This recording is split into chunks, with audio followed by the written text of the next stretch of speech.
नमस्कार, TV 20 news में आपका स्वागत है। मैं हूं आपके साथ अशोक वर्मा। आप देखते रहिए टीवी 20 न्यूज, बने रहिए हमारे साथ।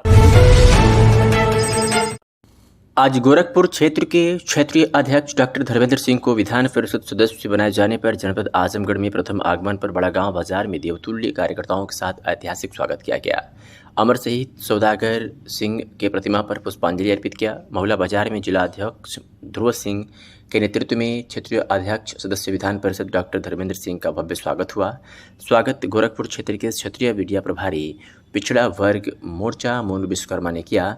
साथ में योगेंद्र सिंह और दिनेश सिंह बलवंत सिंह मौजूद रहे।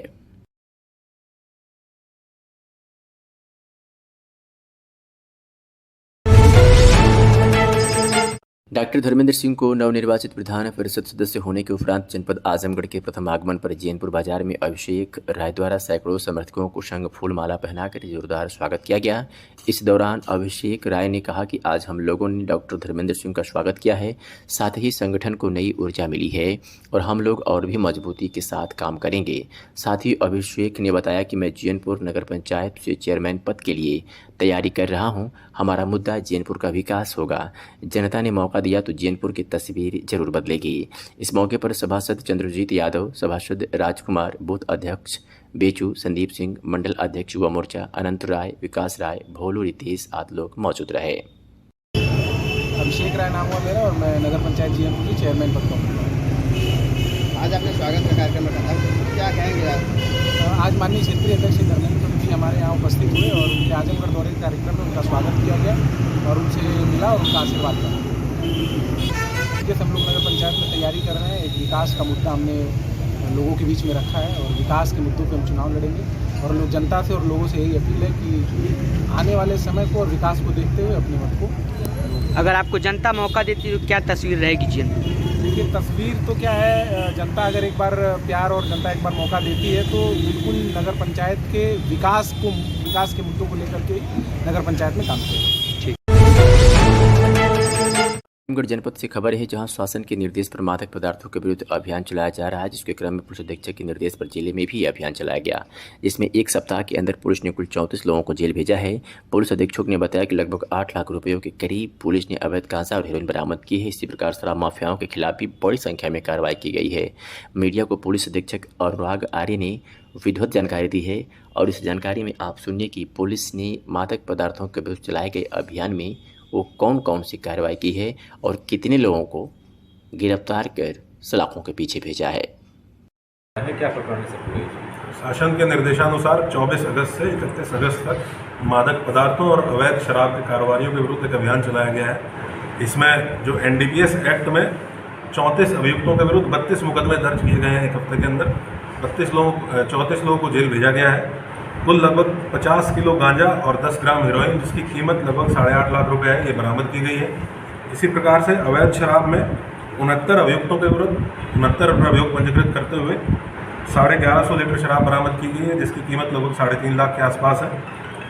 इसी के साथ साथ मादक पदार्थों और शराब की बिक्री में जो लोग शामिल रहे हैं, ऐसे 36 लोगों के विरुद्ध गैंगस्टर एक्ट के 7 मुकदमे पंजीकृत किए गए हैं। ये 24 घंटे के अंदर आज 7 मुकदमे पंजीकृत किए गए हैं। इसमें 36 अभियुक्त हैं। 3 लोगों की हिस्ट्री शीट खोली गई है। इसके साथ साथ 4 प्रकरणों में लगभग 91 लाख की प्रॉपर्टी जब्त कराई गई है। जो लोग इस कारोबार में शामिल थे, ऐसे 4 लोगों की 91 लाख की प्रॉपर्टी जब्त कराई गई है, जिसमें ज़मीन, मकान, एक 4 व्हीलर गाड़ी और 2 2 व्हीलर गाड़ियाँ शामिल हैं। जनपद में किसी भी प्रकार से मादक पदार्थों का कारोबार या अवैध शराब का कारोबार किसी भी प्रकार से करने नहीं दिया जाएगा। जो भी इसमें लोग शामिल हैं उनके खिलाफ कठोर कार्रवाई की जाएगी। ऑलरेडी हम लोग 6 NS से अवैध शराब कारोबारियों के विरुद्ध लगा चुके हैं और ये कार्रवाई जनपद पुलिस की लगातार जारी रहेगी। सर, आजमगढ़ के आसपास जनपद और आजमगढ़ सहित महिलाओं के साथ नशीले पदार्थ सप्लाई करने के बहुत सारे मामले आ रहे हैं। इस पर आजमगढ़ पुलिस किस तरीके से नज़र बनाएगी? जो नशीले पदार्थों की सप्लाई करते हैं वो अलग अलग तरीके अपनाते हैं और पुलिस में हमारे पास पर्याप्त संख्या में महिला पुलिस बल भी है। अभी हम लोगों ने कुछ महिलाओं को जो इसमें अंतर जनपदीय तस्करी में शामिल थे, असम के भी कुछ महिला इसमें शामिल थी, उनको भी जेल भेजा गया है। कुछ चंदौली की महिलाएं थी, उनको जेल भेजा गया है। तो हम लोग एक पूरे स्पेक्ट्रम पे ध्यान दे रहे हैं कि कितने लोग ऐसे हैं और क्या क्या इनके तरीके हो सकते हैं अवैध मादक पदार्थों के कारोबार के, और उन पर बिल्कुल नकेल कसी जाएगी, कोई किसी को बख्शा नहीं जाएगी। आज आजमगढ़ पूर्वांचल जनमोर्चा का कार्यकर्ता बैठक मोर्चा कार्यालय कलेक्ट्री कचहरी नगरपालिका रोड आजमगढ़ पर संपन्न हुआ। बैठक की अध्यक्षता दीनानाथ भास्कर एवं संचालन ब्रिजेश राजभर ने किया। कार्यक्रम के मुख्य अतिथि शिव मोहन शिल्पकार ने अपने संबोधन में बताया कि इस नवनियुक्त जिला अध्यक्ष चंदन प्रधान एवं महिला मोर्चा अध्यक्ष श्रीमती रेखा भारती, जिला सचिव ब्रिजेश राजभर, रामलगन विश्वकर्मा, कार्यक्रम सूचना सचिव रामशरण राम, जिला कार्यकारिणी सदस्य दीनानाथ भास्कर एवं रानीसराय ब्लॉक की महिला मोर्चा अध्यक्ष श्रीमती पुष्पा गौतम समेत अन्य पदाधिकारियों कार्यकर्ताओं का स्वागत और अभिनंदन किया गया और सभी लोगों ने एक साथ पूर्वांचल जनमोर्चा को गतिशील और मजबूत बनाने का संकल्प लिया। नवनियुक्त जिला अध्यक्ष ने अपने संबोधन में कहा कि आज समाज में बढ़े हुए कुरीतियों को खत्म करने के लिए निरंतर प्रयास किया जाएगा और साथ ही साथ गरीब, वंचित, शोषित के हक अधिकारों की लड़ाई लड़ी जाएगी। आज हमारे मोर्चा के राष्ट्रीय अध्यक्ष द्वारा जो जिम्मेदारी दी गई है, निष्ठा और ईमानदारी के साथ निभाने का कार्य करूंगा। महिला मोर्चा के जिला अध्यक्ष ने भी जिला अध्यक्ष की बातों का समर्थन किया। मामले में शिव मोहन शिल्पकार ने क्या कुछ कहा है, सुनिए। अपना परिचय दीजिए। हमारा नाम शिव मोहन शिल्पकार है। मैं पूर्वांचल जन मोर्चा का राष्ट्रीय अध्यक्ष हूँ। आज आपके पार्टी का कार्यालय पर स्वागत समारोह हुआ है। किन लोगों का, पदाधिकारियों का स्वागत समारोह किया? आज हमारे जो नवनियुक्त जिला अध्यक्ष चंदन कुमार प्रधान जी हैं और जो महिला मोर्चा के जिला अध्यक्ष हमारी हैं श्रीमती रेखा देवी, जिला के सचिव हमारे ब्रजेश राजभर जी, कार्यकारी सदस्य दीनानाथ भास्कर जी, जिला सूचना सचिव जो हमारे हैं रामशरण जी, जिला सचिव हमारे जो है रामलगन विश्वकर्मा जी, सुनीता जी हमारे नगर की जो महिला कार्यकर्ते हैं उनका, और साथ में जो जिला कार्यकारी सदस्य के रूप में सुनीता गौड़ जी, और पुष्पा जी जो हमारे ब्लॉक अध्यक्ष के रूप में चयन किया गया है, रानीसराय ब्लॉक का पुष्पा जी को अध्यक्ष बनाया गया है। इन लोगों का स्वागत अभिनंदन करके संगठन का मजबूती के साथ विस्तार करने का संकल्प इन लोगों ने लिया है। इनके हौसले को और आगे बढ़ाने के लिए ये स्वागत समारोह रखा गया था। ये उत्साहित होकर समाज के प्रति अग्रसर होकर काम करें और समाज की जो कुर्तियाँ फैली हैं उसके विरुद्ध अपनी आवाज़ को बुलंद करें। अच्छा सर, हम आपसे एक क्वेश्चन करना चाहेंगे। बिलरियागंज में जो दलित महिलाओं के ऊपर अत्याचार हुआ है और एक गांव है वहाँ भी दलित बच्चे के साथ अत्याचार हुआ, रेप केस हुए हैं और रेप केस का मामला जो है दिन प्रतिदिन जो है बच्चियों के साथ बढ़ता जा रहा है। क्या कहना चाह रहे हैं आप इस पर? बिलरियागंज एक क्षेत्र जो एक तरह से देखा जाए तो निश्चित रूप से वहाँ अपराधियों का कब्रगाह मतलब घर है और तमाम प्रकार के जो अपराधी घटनाएं जो ज़िले से दूर पड़ते हैं, थाने वहाँ अक्सर हो जाया करते हैं। लोग अपनी आवाज़ को थाने पर नहीं ले जा पाते हैं। चूँकि जब तक थाना अध्यक्ष के पास या जो भी पुलिसकर्मी के पास अपनी बात नहीं लेके जाएंगे, पुलिस उसको कोई आगे कार्रवाई नहीं कर पाएगी। अब चूँकि जगह जगह जो इस तरह की घटनाएँ हो रही हैं, इससे तो तमाम समाज में पीड़ा है ये लोगों के अंदर। हम भी बहुत दुखी हैं कि दलित वंचित शोषितों के इस प्रकार जो अत्याचार हो रहे हैं, अपराधियों कहीं न कहीं हमारे ही लोग उसको शरणदाता बन बैठते हैं। अगर कोई अपराधी के खिलाफ मुकदमा पंजीकृत कर लिया जाता है तो उसके ऊपर तमाम उस पीड़ित परिजनों का उत्पीड़न किया जाता है कि जैसे वो पीड़ित परिजन खुद जो है अपना मुकदमा उठा ले या तो उससे दूरी बना ले। ये समाज में नहीं होना चाहिए। अगर जो रेप करता है, जो उसको घटना को अंजाम देता है, शर्म तो उसको आनी चाहिए, बल्कि वो बहुत बेशर्मी से लोगों से जुगाड़ लगाकर उस घटना को दबाने का प्रयत्न करता है। इस विषय पर भी मैं शासन से चाहूँगा कि इस प्रकार की पैरवी करने वालों के विरुद्ध सकारात्मक कार्रवाई करे ताकि उनको भी कठोर से कठोर दंड मिले, ताकि इस प्रकार की घटना करने वालों के बीच में जो है एक दहशत पैदा होगी, ताकि समाज में किसी का कोई सिफारिश और पैरवी अपराध करने वालों का नहीं करेगा। बहुत खेद का विषय घटना पर हम दुख और चिंतन करते हैं कि समाज में इस तरह की घटना वापस दो। हमारे कार्यकर्ता उस पर प्रयत्न करेंगे कि इस तरह की घटनाओं पर ज़्यादा अगर अत्याचार हो रहे हैं जो इस पर रोक लगाने का प्रयत्न करेंगे, समाज में उनका सहयोग करने का प्रयत्न करेंगे। पुलिस अपनी भूमिका निभाती है, लेकिन शासन सत्ता में कुछ जो है दल बदल करके आए हैं काले चिट्ठे अपने बचाने के लिए, अपने अपराधों को छिपाने के लिए भारतीय जनता पार्टी के कार्यकर्ता बन बैठे हैं। ये सरकार से मैं चाहूँगा और भारतीय जनता पार्टी के नवनियुक्त प्रदेश अध्यक्ष को भी अपने मन से बधाई देता हूँ, भूपेंद्र सिंह चौधरी को, कि समाज के हित के लिए आप अग्रसर रहें और जो आपके बीच में घूमे हैं भेदियों की तरह दल बदल करने वाले, उनके प्रति आप सचेत रहें, नहीं तो समाज में भारतीय जनता पार्टी की छवि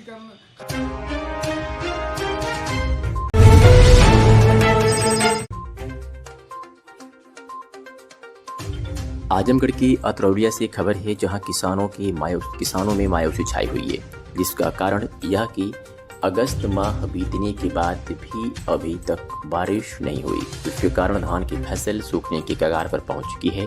वही जनपद के कई हिस्से इस समय सूखे की चपेट में हैं। क्षेत्र के किसानों का आरोप है कि धान की फसल में काफ़ी लागत लगाने के बावजूद बारिश न होने के कारण धान की फसल सूखने के कगार पर पहुंच गई। महंगाई की वजह से ट्यूबवेल से सिंचाई नहीं हो पा रही है, जिसके कारण धान के खेतों में फसल पानी के अभाव में सूख रही है। किसान शंकर यादव ने बताया कि क्षेत्र के किसान सूखे की चपेट में आ चुके हैं। धान की खड़ी फसल पूरी तरह से सूख रही है। नहरों में अभी तक पानी नहीं आया, जिसकी वजह से सिंचाई नहीं हो पाई। वहीं ट्यूबवेल भी बिजली न मिलने के कारण नहीं चल पाता। इन सब के बावजूद छुट्टा पशुओं ने तबाही मचा रखी है। जो बच्चों खुची धान की फसल है, उसे छुट्टा पशु बर्बाद कर रहे हैं। ऐसे में क्षेत्र के किसान दोहरी मार झेल रहे हैं, जिस पर सरकार ध्यान नहीं दे रही है। ऐसे सुनाते हैं कि स्थानीय किसानों ने क्या कुछ कहा। सबसे पहले अपना परिचय बताएं। अरे भैया, हमारा नाम शंकर प्रसाद यादव है। अच्छा, ये बताइए, धान जो है बारिश नहीं हो रही है, सूखा से एकदम इतना जनता त्राह कर रही है। हमारी तरफ तो कोई बरसात नहीं हो रही है तरौलिया ब्लॉक में। और जो है सांड जानवर एकदम ज़्यादा और जो है नुकसान कर रहे हैं। ये तो जनता परेशान है सिंचाई से, न बिजली सही से आ रही है, और न जो है समस्या ये है कि जो है किसान एकदम परेशान हैं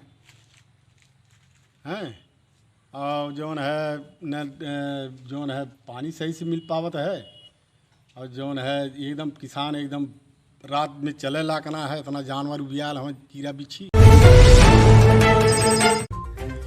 आजमगढ़ नगर के हृदय स्थल कहे जाने वाले पुराने कोतवाली क्षेत्र में स्थित मुख्य जामा मस्जिद भवन में संचालित डॉक्टर आफताब मेमोरियल क्लिनिक में जय चश्मा घर नाम से खोली गई आई केयर यूनिट का उद्घाटन गुरुवार को जामा मस्जिद के प्रबंधक सचिव हाशिर आफताब खान शैली ने फीता काटकर किया।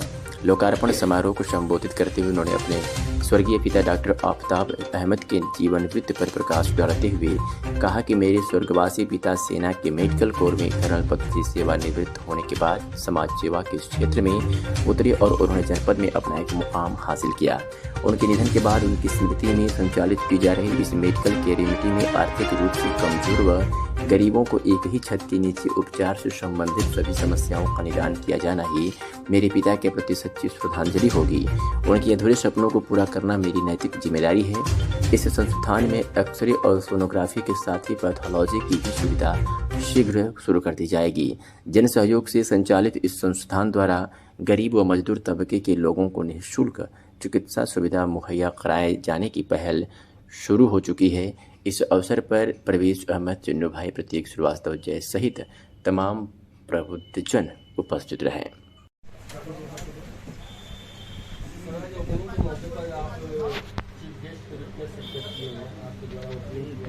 ठीक है, अपना परिचय देते हैं यहाँ के बारे में। ये क्लिनिक जो है वो हमारे पिताजी की पैतृक क्लिनिक है। उनके देहांत के बाद इस क्लिनिक को उनके नाम से शुरू किया गया है। और पिताजी हमारे AFMC arm forces medical college Poona से थे, आर्मी में मेडिकल कोर में कर्नल थे। और हम सारे लोगों ने विचार करके और बातचीत करके उसमें हमारे प्रतीक श्रीवास्तव जी और हमारे छोटे भाई पिंटू जी, चुन्नू, ये सारे लोग मिल करके हम लोग इस कार्य को शुरू करने का मकसद ये है कि समाज में एक सेवा का भी माध्यम बने ये क्लिनिक। और यहाँ से हमारा विचार ये है कि पिताजी के नाम से इस क्लिनिक का आरंभ आज करते हुए ये मैं संदेश भी नगर के लोगों को देना चाहता हूँ कि यहाँ पर ऐसे वो गरीब परिवार के लोग या गरीब व्यक्ति जो पैसा न होने के कारण इलाज का अभाव रहता है, उनके लिए एक व्यवस्था हम लोग बनाएंगे। और यहाँ सब लोग मिलजुल करके उनको मुफ्त दवाओं का भी वितरण किया जाएगा समय समय पर। बाकी यहाँ पर हमारे एक जनरल फिजिशियन बैठेंगे और चर्म रोग विशेषज्ञ बैठेंगे, एक्सरे प्लांट भी है, और हमारा इसी में आई केयर भी है, चश्मे का कंप्यूटर द्वारा जांच होगी, उसका भी पूरी व्यवस्था हम लोगों ने यहाँ पर बैठा रखी है। और समाज में एक अच्छा मैसेज जाए और पिताजी के नाम से ये कार्य हम लोगों ने शुरू किया, जिसमें हमारे साथ बढ़ चढ़कर हिस्सा प्रतीक श्रीवास्तव जी ने और जय ने, चुन्नू ने और तमाम सारे यहाँ के मोहल्ले वासियों ने बड़ा सहयोग किया। क्या क्या सुविधा है यहाँ पर कस्टमर के लिए? यहाँ पर जनरल फिजिशियन रहेंगे। जनरल फिजिशियन में जनरल जो भी इलाज होते हैं वो सारे यहाँ उपलब्ध होंगे, प्लस चर्म रोग विशेषज्ञ स्किन स्पेशलिस्ट हैं जो हमारे वाराणसी से आएंगे, BHU से MD हैं, और पैथोलॉजी की व्यवस्था भी हमारे यहाँ स्टार्ट होगी। एक्सरे प्लांट है, सोनोग्राफी है, यहाँ सारी व्यवस्थाएं जो भी एक मरीज को उपलब्ध कराई जा सकती है वो सारी व्यवस्थाएं यहाँ से चलेंगी।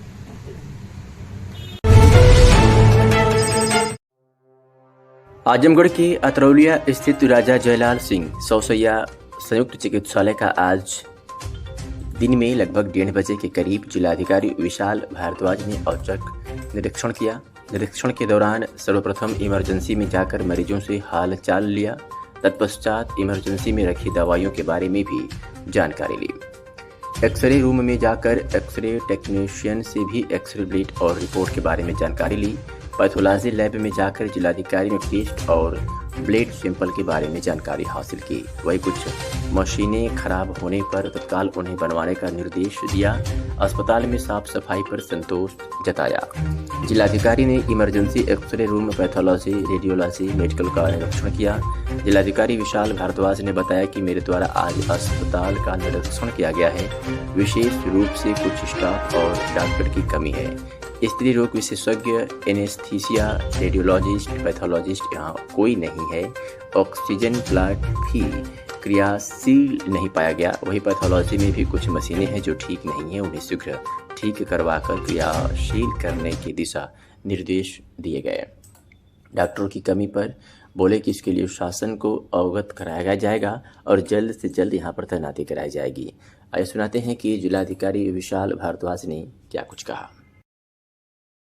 आज आजमगढ़ क्षेत्र में कई जगह पर आपका निरीक्षण रहा, अस्पताल में निरीक्षण किया, क्या कमियां पाई गई हैं, क्या दिशा निर्देश दिए गए इसके बारे में? आज अभी यहाँ पे अतरौलिया के 100 बेडेड जो हॉस्पिटल है उसका निरीक्षण किया गया। विशेष रूप से कुछ स्टाफ की कमी है यहाँ पे। हमारी जो स्त्री रोग विशेषज्ञ हैं वो यहाँ कोई नहीं है। हमारा जो ये ऑक्सीजन प्लांट है वो भी क्रियाशील नहीं पाया गया है। पैथोलॉजी में एक आध मशीनें हैं जो कि ठीक नहीं हैं, उनको शीघ्र ठीक करा के क्रियाशील करने के निर्देश दिए गए। सर, जैसे कि अल्ट्रासाउंड करने वाले डॉक्टर थे वो भी नहीं है, एनेस्थीसिया भी नहीं है और गानी के भी डॉक्टर नहीं है, बड़ी कमी है सर इसके लिए। इसी के संबंध में शासन को इससे अवगत कराया जाएगा और शीघ्र मतलब जल्दी से जल्दी यहाँ पे तैनाती कराई जाएगी। आजमगढ़ के अतरौलिया स्थित राजा जयलाल सिंह सौसैया संयुक्त चिकित्सालय का आज दिन में लगभग 1:30 बजे के करीब जिलाधिकारी विशाल भारद्वाज ने औचक निरीक्षण किया। निरीक्षण के दौरान सर्वप्रथम इमरजेंसी में जाकर मरीजों से हाल चाल लिया। तत्पश्चात इमरजेंसी में रखी दवाइयों के बारे में भी जानकारी ली। एक्सरे रूम में जाकर एक्सरे टेक्नीशियन से भी एक्सरे ब्लेड और रिपोर्ट के बारे में जानकारी ली। पैथोलॉजी लैब में जाकर जिलाधिकारी ने टेस्ट और ब्लेड सैंपल के बारे में जानकारी हासिल की। वही कुछ मशीनें खराब होने पर तत्काल उन्हें बनवाने का निर्देश दिया। अस्पताल में साफ सफाई पर संतोष जताया। जिलाधिकारी ने emergency x ray room, pathology, radiology, medical का निरीक्षण किया। जिलाधिकारी विशाल भारद्वाज ने बताया कि मेरे द्वारा आज अस्पताल का निरीक्षण किया गया है। विशेष रूप से कुछ स्टाफ और डॉक्टर की कमी है। स्त्री रोग विशेषज्ञ, एनेस्थीसिया, रेडियोलॉजिस्ट, पैथोलॉजिस्ट यहाँ कोई नहीं है। ऑक्सीजन प्लांट भी क्रियाशील नहीं पाया गया। वही पैथोलॉजी में भी कुछ मशीनें हैं जो ठीक नहीं हैं, उन्हें शीघ्र ठीक करवाकर क्रियाशील करने की दिशा निर्देश दिए गए। डॉक्टरों की कमी पर बोले कि इसके लिए शासन को अवगत कराया जाएगा और जल्द से जल्द यहाँ पर तैनाती कराई जाएगी। आइए सुनाते हैं कि जिलाधिकारी विशाल भारद्वाज ने क्या कुछ कहा। आज आजमगढ़ क्षेत्र में कई जगह पर आपका निरीक्षण रहा, अस्पताल में निरीक्षण किया, क्या कमियां पाई गई हैं, क्या दिशा निर्देश दिए गए इसके बारे में? आज अभी यहाँ पे अतरौलिया के 100 बेडेड जो हॉस्पिटल है उसका निरीक्षण किया गया। विशेष रूप से कुछ स्टाफ की कमी है यहाँ पे। हमारी जो स्त्री रोग विशेषज्ञ हैं वो यहाँ कोई नहीं है। हमारा जो ये ऑक्सीजन प्लांट है वो भी क्रियाशील नहीं पाया गया है। पैथोलॉजी में एक आध मशीनें हैं जो कि ठीक नहीं हैं, तो उनको शीघ्र ठीक करा के क्रियाशील करने के निर्देश दिए गए। सर जैसे कि अल्ट्रासाउंड करने वाली डॉक्टर थे वो भी नहीं है, एनेस्थीसिया भी नहीं है और गानी के भी डॉक्टर नहीं है, बड़ी कमी है सर इसके लिए। इसी के संबंध में शासन को इससे अवगत कराया जाएगा और शीघ्र मतलब जल्दी से जल्दी यहाँ पे तैनाती कराई जाएगी। आजमगढ़ के कप्तानगंज थाना क्षेत्र के कस्बे के चेहरा पिपरी में मकान के विवाद को लेकर करीब 2 सप्ताह पूर्व हुई मारपीट के मामले में पुलिस द्वारा दुकान बंद कराए जाने से परेशान परिजनों ने पुलिस अधीक्षक को ज्ञापन सौंपकर दुकान खोले जाने की मांग की है। पुलिस अधीक्षक कार्यालय पर अपने परिजनों के साथ पहुंची गीता गुप्ता का आरोप है कि कप्तानगंज कस्बे के चेहरा पिपरी में उनके ससुर शंभू प्रसाद गुप्ता ने एक मकान को 1994 में मोतीलाल से रजिस्टर्ड बैनामा लिए थे, जिसमें उनके परिवार के सदस्य रहते थे और सामने मिठाई की दुकान लगाकर अपना जीविकोपार्जन करते थे। लेकिन इसी मकान के लिए मोतीलाल के पोते संजय व राजीव तिवारी न्यायालय में मुकदमा लड़ रहे थे। मुकदमे की सुनवाई पूरी होने के बाद मेरिट के आधार पर न्यायालय ने नवंबर 2021 में खारिज कर दिया। इसी रंजिश को लेकर संजय व राजीव ने पुलिस से मिलकर बीते 14 अगस्त को गैर इरादतन हत्या के प्रयास के फर्जी मामले में उनके पति, ससुर, देवर, जेठ सहित पूरे परिवार को फंसाकर जेल भेज दिया गया है, जबकि पुलिस उनके कागजातों को एक बार भी नहीं देख रही है। पीड़िता ने मांग किया है कि उनके परिवार को भरण पोषण दुकान के भरोसे ही होता था, लेकिन पुलिस ने 14 अगस्त के बाद दुकान खोलने नहीं दे रही है, जिससे परिवार भुखमरी के कगार पर पहुंच गया है। गीता गुप्ता।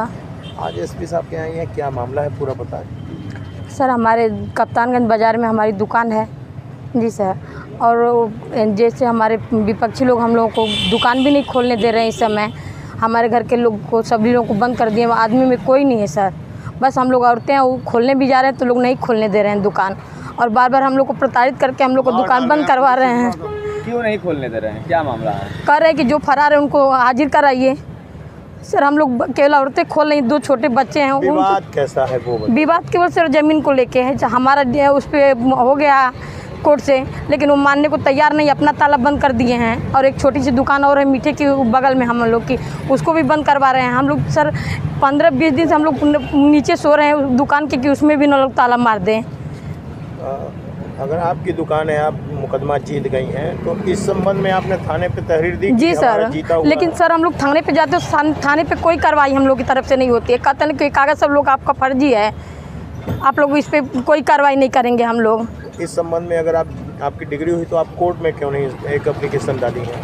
सर अभी कोर्ट में डाल लेते हैं हम लोग, यहाँ से नहीं इलाहाबाद से फिर वो केस किया है, तो कह रहे हैं कि हम लोग के आप लोग हम लोग डिग्री कोई मानी नहीं रख रहा है। आज यहाँ एसपी साहब के यहाँ क्या हुआ है? सर हम लोग एप्लीकेशन रखे, कहीं 2 दिन बाद आप लोग की कार्रवाई उसको होगी दुकान की। अब सर अब यहाँ से तो एप्लीकेशन डाल के जा रहे हैं, अब देखिए कल से क्या हम लोगों के साथ होता है। विपक्षी कौन है जो आपकी दुकान खोलने नहीं दे रहा, क्या नाम है उनका? सर संजय और राजू। वहीं आपके बगल में? जी जी, हम लोग की दुकान के बगल में उन लोग का मकान है।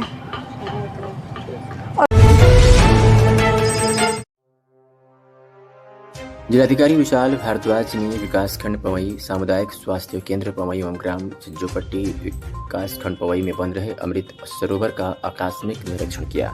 जिलाधिकारी ने पवई ब्लॉक के ग्राम छज्जोपट्टी में बन रहे अमृत सरोवर के सुंदरीकरण, घाट निर्माण, पाथवे, पौधरोपण आदि कार्य की प्रगति के बारे में जानकारी लिया।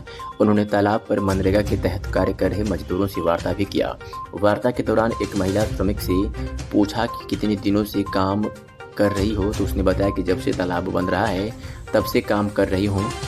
जिलाधिकारी ने पूछा कितना पैसा मिलता है, तो महिला ने जवाब दिया 300 रुपये। इस दौरान जिलाधिकारी द्वारा मास्टर रोल की भी जांच की गई। इंटरलॉकिंग के बारे में पूछने पर ग्राम प्रधान ने बताया कि इस बार के एस्टीमेट में इंटरलॉकिंग नहीं था। इसी के साथ ही जिलाधिकारी ने सामुदायिक स्वास्थ्य केंद्र पवई का निरीक्षण किया। निरीक्षण के दौरान फार्मासिस्ट अशोक कुमार से दवाओं की लिस्ट के बारे में पूछा तो सही जवाब न दे सके। कहा कि हम अभी नए हैं, 1 महीने पहले ट्रांसफ़र होकर आए हैं, जिस पर जिलाधिकारी ने कड़ी फटकार लगाई। जिलाधिकारी ने एंटीवेनम व रेबीज के इंजेक्शन के बारे में भी जानकारी लिया। जिलाधिकारी ने सामुदायिक स्वास्थ्य केंद्र में विशेष साफ सफाई पर ध्यान देने का निर्देश दिया।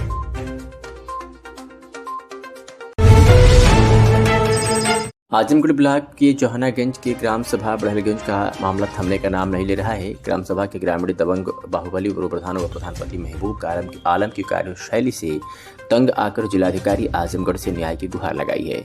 उन्होंने बताया कि साफ सफाई से लेकर सरकार की सारी योजनाओं को प्रधान ताक पर रखकर सोए रहते हैं, कोई काम नहीं करते हैं। यही नहीं, कुछ ग्रामीणों ने यह भी कहा कि यदि सरकारी धन का 50% भी काम धरातल पर हुआ होता तो बड़हलगंज अब तक स्वर्ग बन गया होता। जनता ने विकास की पोल खोल कर रख दिया है।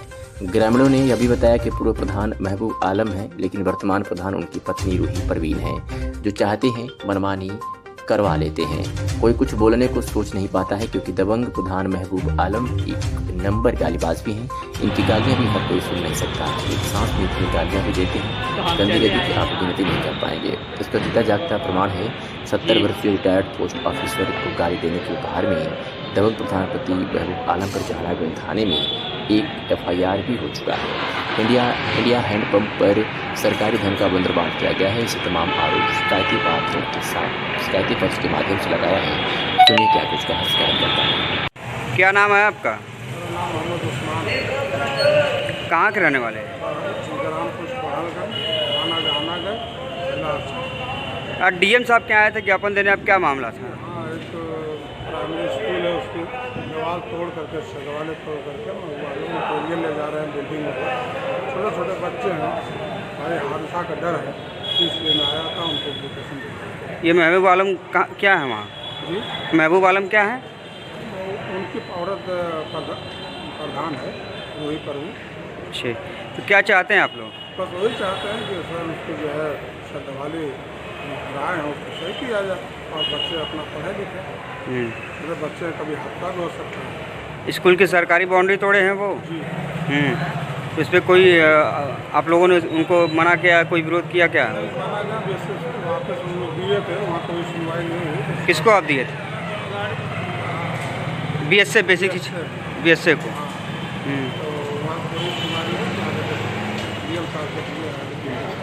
तो आज इसकी जानकारी स्थानीय थाने को आप लोगों ने नहीं दिया है?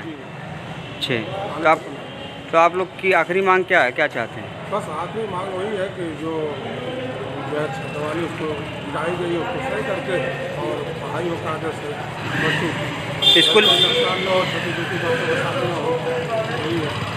अच्छे माल ले जाने में कोई बच्चे हादसा हो जाए। ठीक। आजमगढ़ से खबर है, जहां गोरखपुर से आजमगढ़ जा रहे भारतीय जनता पार्टी गोरखपुर क्षेत्र के क्षेत्रीय अध्यक्ष व नवनिर्वाचित विधान परिषद सदस्य डॉक्टर धर्मेंद्र सिंह का महुला बाजार में भाजपा जिला अध्यक्ष ध्रुव कुमार सिंह, क्षेत्रीय उपाध्यक्ष अरविंद कुमार जायसवाल, हरैया ब्लॉक के प्रमुख संतोष सिंह, जिला महामंत्री नागेंद्र पटेल के साथ ही सैकड़ों भाजपा कार्यकर्ताओं ने स्वागत किया। वहीं लाटघाट बाजार में अजमतगढ़ के ब्लॉक प्रमुख मनीष मिश्रा के नेतृत्व में सैकड़ों कार्यकर्ताओं ने जोरदार स्वागत किया। वहीं बड़ा गांव पुनापार शहीद सौदागर सिंह जूनियर हाई स्कूल के प्रांगण में शहीद सौदागर सिंह की प्रतिमा पर माल्यार्पण किया एवं सैकड़ों की संख्या में कार्यकर्ता ने उनका भव्य स्वागत किया। अंजना सिंह एवं प्रखर सामाजिक सेवा समिति के प्रबंधक राजवंत सिंह ने संयुक्त रूप से धर्मेंद्र सिंह को शहीद सौदागर सिंह का स्मृति चिन्ह एवं अंगवस्त्र देकर सम्मानित किया। साथ ही साथ धर्मेंद्र सिंह ने महिलाओं से मिलकर उनकी समस्याओं को भी सुना। महिलाओं ने काफ़ी उत्साहित दिखी। इसके बाद जीएनपुर पहुंचे विधान परिषद सदस्य डॉक्टर धर्मेंद्र सिंह का पूर्व विधायक वंदना सिंह के आवास पर उनके श्रेष्ठ व भाजपा नेता संतोष सिंह टीकू ने अपने सैकड़ों समर्थकों के साथ स्वागत किया।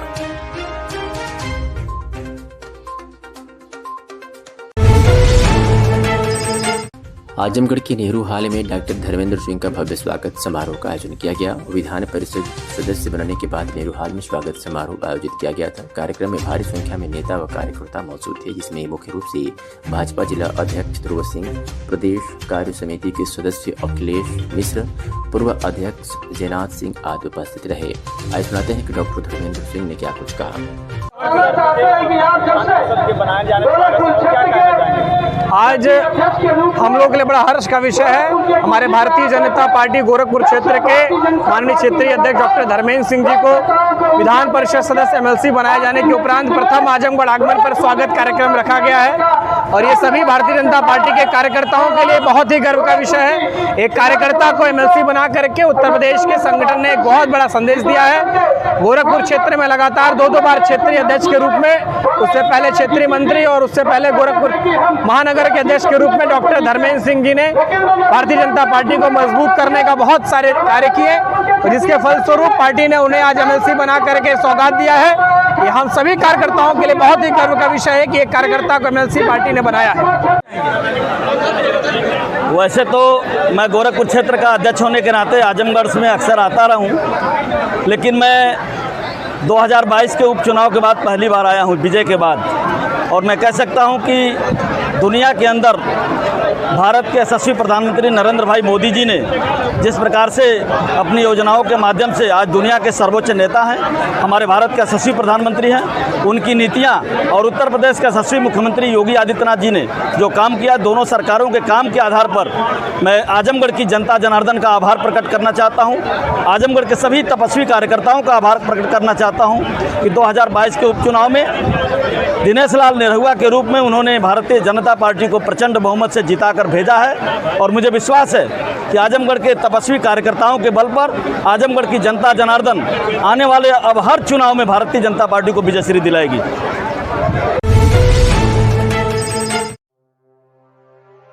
आजमगढ़ की वाराणसी रोड पर शहीद द्वारा रानी की सराय में बैंक ऑफ इंडिया के बगल में बैंक ऑफ इंडिया ग्राहक सेवा केंद्र का शुभारंभ मुख्य अतिथि सूर्यकांत सिंह ने फीता काटकर किया। इस मौके पर पत्रकारों से रूबरू होते हुए उन्होंने कहा कि इस ग्राहक सेवा केंद्र पर खाता खोलने, पेमेंट जमा करने, पेमेंट निकालने, जीवन बीमा, सुरक्षा बीमा, अटल पेंशन योजना की सुविधा प्रदान की जाएगी। इस ग्राहक सेवा केंद्र द्वारा अपने ग्राहकों को पासबुक भी प्रदान करेगी, जो और जन सेवा केंद्रों पर नहीं होता। इस मौके पर राजन मौर्य, प्रद्युम्न यादव, दिवाकर मौर्य, मुलायम यादव, राजेश मौर्य सहित काफ़ी संख्या में लोग उपस्थित रहे। सर, आज यहाँ ओपनिंग हुई जन सेवा केंद्र, क्या इसमें आपको खाता खोलने की सुविधाएं, उसके बाद आपको पेमेंट निकालने की सुविधाएं, जमा करने की सुविधाएं और आपको जीवन बीमा, सुरक्षा बीमा और अटल पेंशन योजना की सारी सुविधाएं जो भी हैं वो आपको प्रदान की जाएंगी। सरकार की जो भी योजनाएं हैं जिसमें कि सुकन्या योजना, उसके बाद PPF अकाउंट, ये सब की सुविधाएं भी आपको यहाँ से प्रदान की जाएंगी। इससे और भी शहर में जन सेवा केंद्र है तो क्या इसमें सुविधा दी जाए? इसमें कस्टमर को जितना त्वरित काम किया जा सकता है उतना जल्दी काम किया जाएगा। प्लस आप देखेंगे कि समस्त जन सेवा केंद्रों पे पासबुक प्रदान नहीं की जाती है कस्टमर को, लेकिन हमारी शाखा जितने भी जन सेवा केंद्र के कस्टमर्स हैं उनको पासबुक भी प्रोवाइड कराएगी, उनके स्टेटमेंट को भी प्रिंट करके दिया करेगी।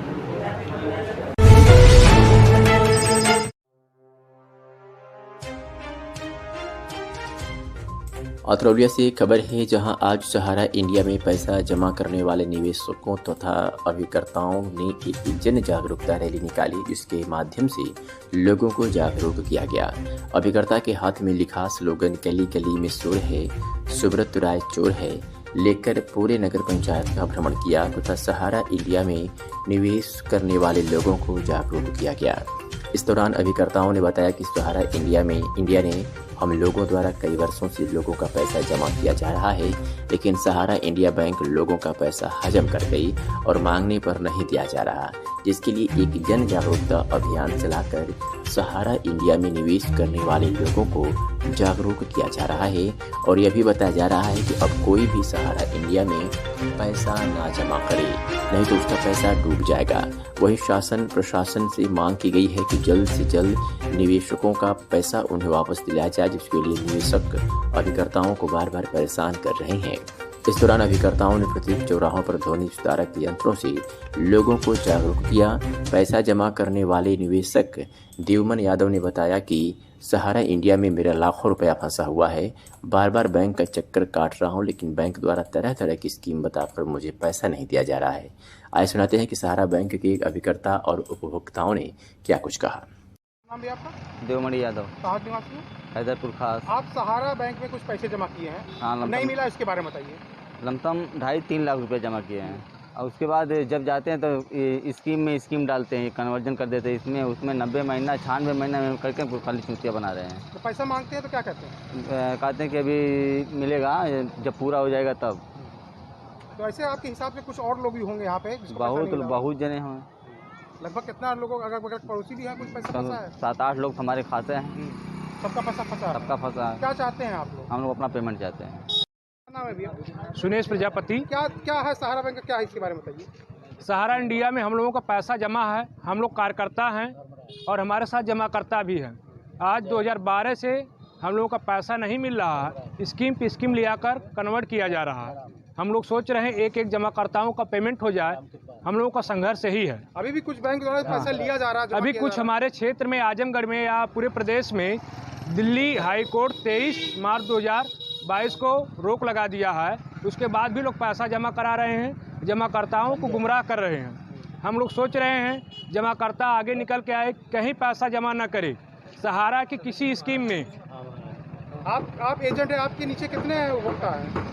हमारे पास सर 500 जमाकर्ता भी हैं। पैसा फंसा होगा जमाकर्ता का? मेरे जमाकर्ताओं का जो है 10 करोड़ रुपया हमने जमा कर। बैंक में आप जाते हैं तो क्या कहते हैं आपके? बैंक पर बस समय दिया जा रहा है, अब हो जाएगा कल हो जाएगा, कोई क्लियर डेट नहीं बताई जा रही है। हम लोगों को 2012 से अब तक गुमराह करते ही लोग चले आ रहे हैं।